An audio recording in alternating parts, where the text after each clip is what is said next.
Hi everyone, it's Miss Jolene here with Teen Hub Book Talk. Today, in honor of Black History Month, I am going to discuss the graphic novel March. March is written by Andrew Aydin and John Lewis and is illustrated by Arkansas native Nate Powell. This graphic novel focuses on the civil rights movement as seen through the lens of Congressman John Lewis. The first panel opens on March 7th, 1965 during the fateful march across the Edmund Pettus Bridge in Selma, Alabama.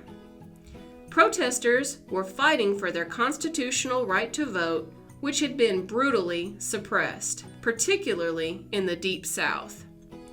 Because of the heinous violence inflicted by police, this day came to be known as Bloody Sunday. Afterwards, the story transitions to the present of 2011, when he is preparing to receive the Presidential Medal of Freedom from Barack Obama.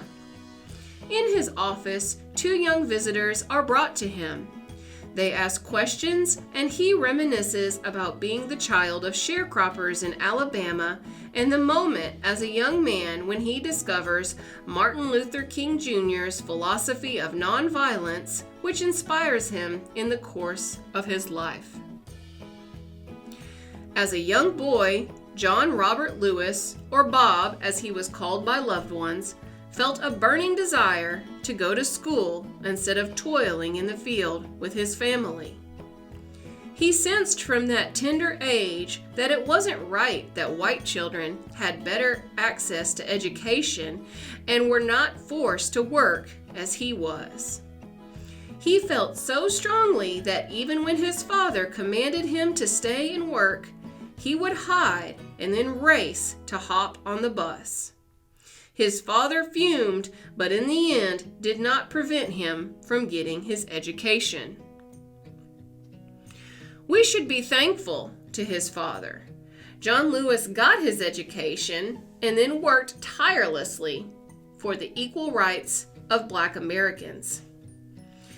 In this graphic novel, we see him learning and applying the principles of nonviolence. He and many others endured grueling training on how to behave when angry whites challenged them during their peaceful protests. If you are interested in learning more about Congressman John Lewis and the origins of the civil rights movement of the 1960s, read this novel. And if you enjoy this novel and want to go even deeper, the march continues on in Book 2 and Book 3. Thanks for listening. Hit the like button and subscribe to CCJPL.